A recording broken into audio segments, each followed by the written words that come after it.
Good morning. My name is Jay Rosenthal, and I'm the Managing Director of Business of Cannabis. Welcome to the Cannabis Daily Show for Wednesday, March 23rd, 2022. Since 2017, Business of Cannabis has highlighted the companies, brands, people, and trends driving the cannabis industry. We look to do that here every day. We'd love to hear from you in the comments, and always feel free to visit us at businessofcannabis.com, as well as through all of our social channels, Twitter, LinkedIn, Facebook, Instagram. And if you're watching this on YouTube, please, as the kids say, smash the subscribe button. Following today's rundown of the top news, we'll connect with Matthew Hutchinson, the Vice President of Logistics at Leaflink, to talk about cannabis supply chain logistics right now. Coming up next week, March 30th, we'll have our retail series presented by Leafly and Vitrina Group, talking about how to prepare your cannabis retail store and dispensary for 420. And then in September, we'll be in New York City again for Business of Cannabis New York for a 2-day bonanza. More information on that below, as well as links to the event page. Now, for today's stories, strap in because it's a big one. 2 huge deals to start your day that actually missed our deadline for yesterday, but Aurora acquired Thrive and Greybeard, their Greybeard brand, and Cresco acquired Columbia Care. We'll get to that in a moment. Cantor Fitzgerald has weighed in on safe banking and how it might happen. Tilray is selling their Nanaimo facility. Former Kronos CEO Mike Gorenstein is returning, and Dr. Reddy's is entering the European market. For our first story. It's never a dull moment, and after hours yesterday, Aurora announced its acquisition of Thrive Cannabis and their Greybeard brand, which is well received both throughout Canada, but also specifically with retailers themselves. It includes a Farmgate store here in Ontario, so kudos to Bubba, Robin, and the whole Thrive crew over there. And in a massive deal in the U.S., the rich are getting richer. Cresco Labs is going to become the new leader in cannabis, as they say, with the acquisition of Columbia Care in a $2 billion deal. More on all of that tomorrow with some analysis as well. For our second story, but not really unrelated to the first one, the only way for safe banking to pass is if Senate Majority Leader Chuck Schumer allows it to be heard, go through committee, and voted on, according to a memo by Cantor Fitzgerald and shared in a tweet by Business Insider's Jeremy Burke. Quote, "We assume Senator Schumer would want some add-ons to the current safe version in order to get behind it," but the memo continues, "but on the other hand, these add-ons cannot lead to a loss of Republican support." And just to clarify, the nature of those add-ons would be criminal record expungement, social equity provisions, and/or research, which really would lose Republican support. So Cantor Fitzgerald painted, I think, a fairly bleak picture of safe banking this year. For our next story. After its merger with Aphria last year, Tilray made its new headquarters in New York City and put its 8-year-old facility in Nanaimo up for sale. Now, that building has sold, putting 170 locals in Nanaimo out of work. There was nothing like it in Canada, quote from Kim Smythe, the Greater Nanaimo Chamber of Commerce president. "We were the first. It was quite a coup at the time." Sorry to the folks in Nanaimo. For our next story, after stepping down as CEO of Ontario-based Kronos in 2020, Mike Gorenstein's back at the helm, reports MJ Biz. Former CEO Kurt Schmidt has now retired. In the last 2 years, Kronos lost an estimated $475 million and announced it's selling off its Pete's Naturals campus, growing facility in Stayner, Ontario. In a statement, Gorenstein said he would focus on, quote, "creating a more agile supply chain, the U.S. cannabis market, rare cannabinoids, and cutting costs and increasing ROI." Sounds like everybody's turnaround plan of every single company over the past 2 years. For our final story, the 4th largest pharmaceutical company in India, Dr. Reddy's, has entered the European cannabis market, this according to Business Can. With President Joe Biden signaling that the U.S. would shift away from pharmaceutical imports, there could be more interest from India's massive pharma sector in the European market. As for Dr. Reddy's, the company's initial focus will be on Germany, which head of medical cannabis Ozan Temezgen says presents an opportunity to meet unmet patient needs. Those are the stories we're watching today. Join 10,000 others and catch all of these stories in your inbox and more every day at 7 a.m. Eastern with our Cannabis Daily newsletter. So sign up for that on our website at businessofcannabis.com. Coming up, a BofC Live conversation with Matthew Hutchinson. He's the Vice President of Logistics at Leaflink. We connected with him to talk about Leaflink's approach to new markets, including New York, how the logistics services they provide have grown alongside the industry, and how specialization is happening throughout the supply chain and the sector right now.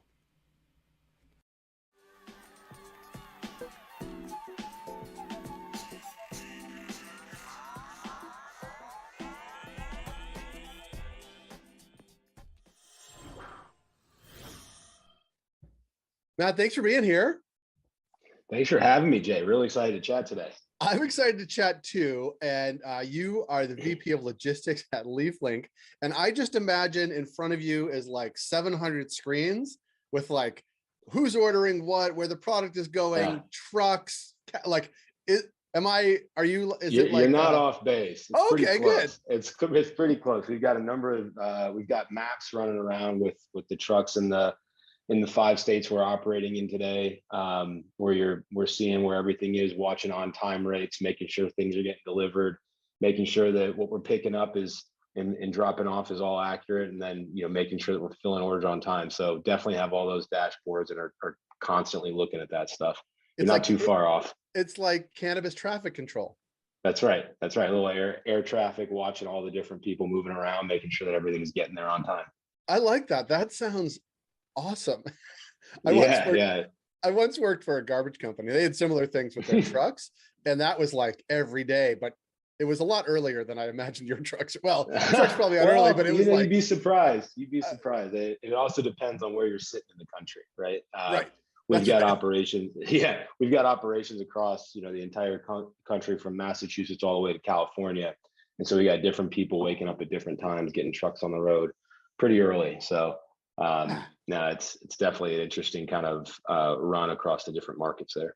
Yeah, and it must be interesting. And obviously, and you guys share a lot, sort of like, are there trends that, well, you have access to that we don't, but that are like maybe unique, maybe post-pandemic or during pandemic, that have happened that either weren't happening before or happening at a different clip now?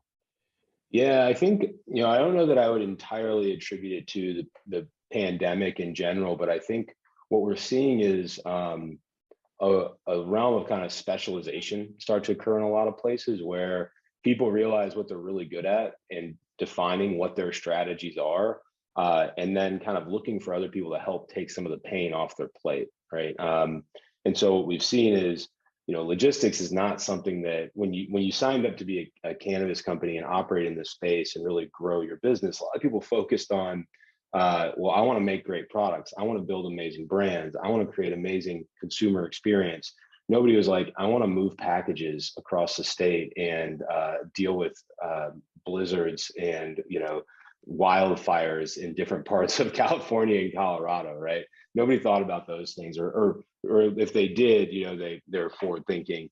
And so what we're finding is that those people who had previously set up their own shops, their own way of moving those things, are starting to move away from that and really focus on the areas that they're really good. So whether that be, co-packing, manufacturing, whether that be building amazing brands and outsourcing some of those different elements, whether that's focusing on the retail side and rolling up shops and growing those businesses to create a brand from the consumer perspective with the retail shops.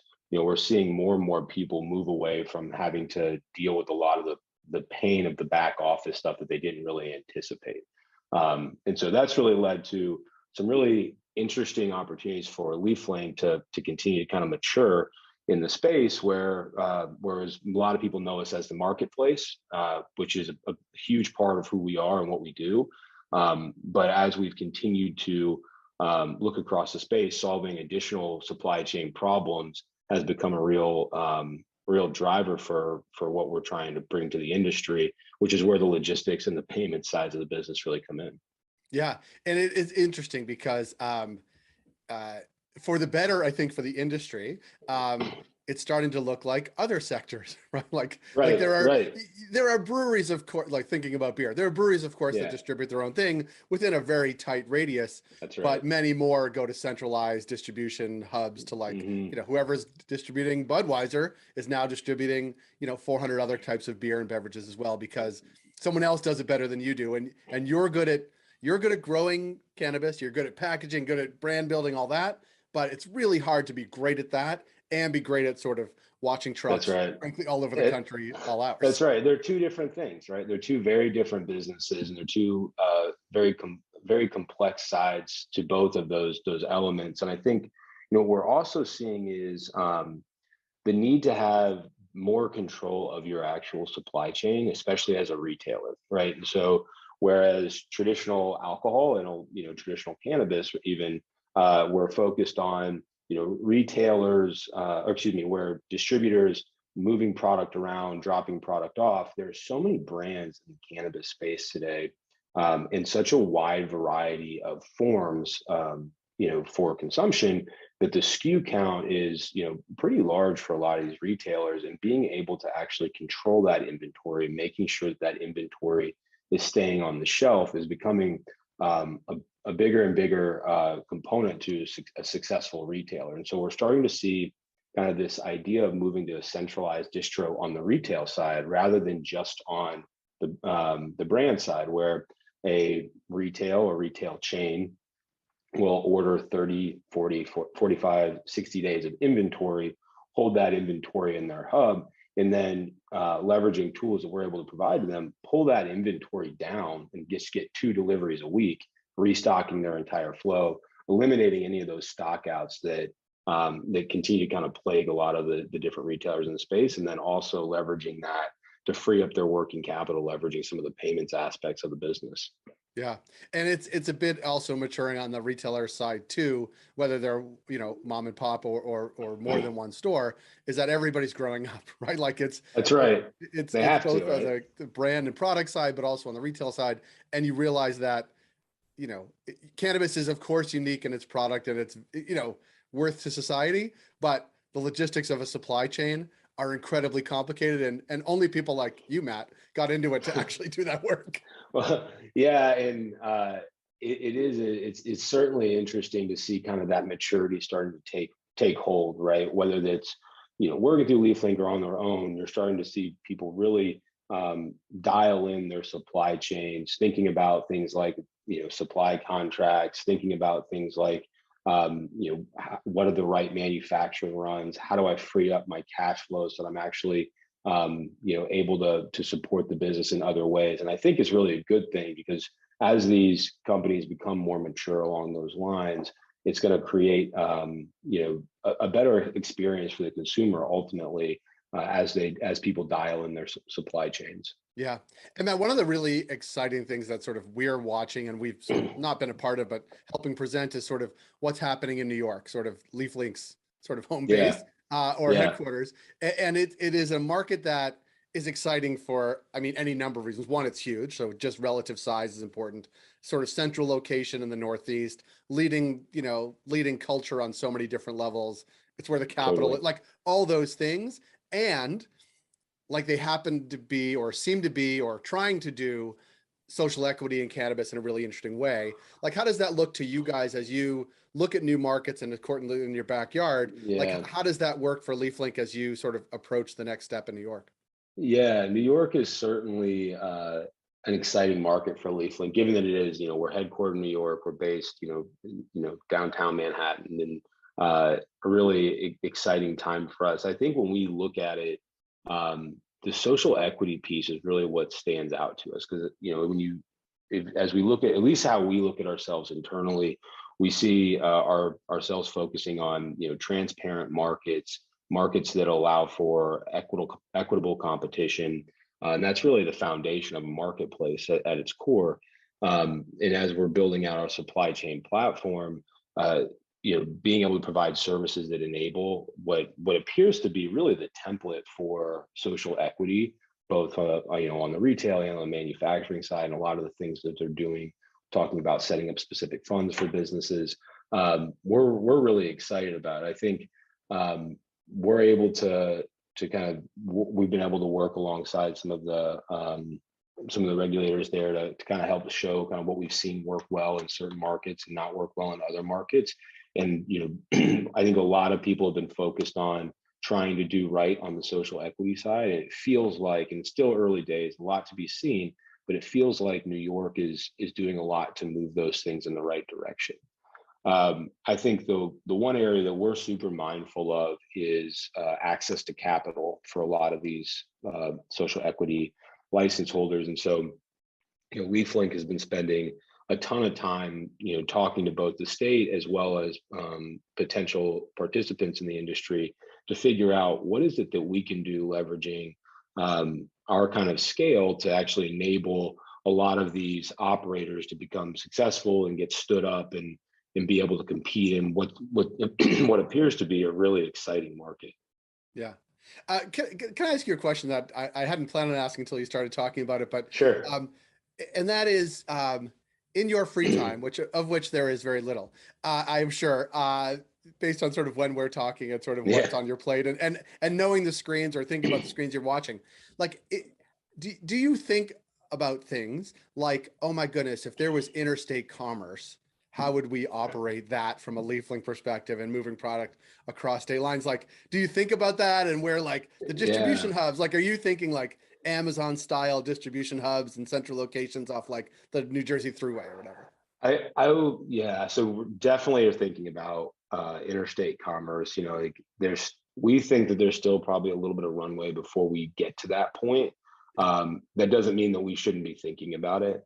I don't know that I would compare it to an Amazon network, if you will, or Amazon owned network. Like we don't own trucks, we don't own licenses. We work with local market operators to connect them and utilize our technology to make sure that um, they are moving things effectively and that our customers have an amazing delivery experience in using the platform. But we are certainly thinking about when we are partnering with operators, where are they located? Where are the major terminals and the major hubs going to be in the country? Um, that means that at some point there's going to be supply states and demand states. And I think as you look at the West Coast, and without getting too deep into some of the trends you saw potentially during Q4 on some of the flower price compression, I think that is a clear sign that there's a saturation of supply in those markets. And so how do you think about how you could actually leverage the world-class cultivation that's happening in those areas and pair that with some of the demand that's happening in other areas where it maybe is not as cost effective to actually grow certain types of supply, whether that's biomass for processing or whether that's outdoor flower. Like there's so many different ways to start to think about that and what could happen once you have interstate commerce to enable and open those things up. And so we're certainly thinking about, all right, how do we position ourselves long term to when it's ready to connect those two parts of the country, whether that's through being close to rail lines, whether that's through being close to major hubs. Those are all kind of part of how we're trying to position ourselves. You're gonna need more screens, lots more screens. I think so. I think so. You're, Or better eyes. it's They're gonna look smaller like screens. NASA. Yeah. It's gonna look Yeah. like Yeah. either NASA or like a big trading desk. It's gonna be Yeah. great. I think though, while that's a really exciting opportunity that's in front of us, I think where our head is really focused right now is supporting a lot of the local market operators and making sure that they're operating to the best of their ability and that they're able to focus on what they really came into the industry for, as I was kind of talking about a minute ago. And these things will eventually come, but I think one of the challenges about this industry, and I'm sure you've seen this in a lot of your conversations, is there's so much opportunity.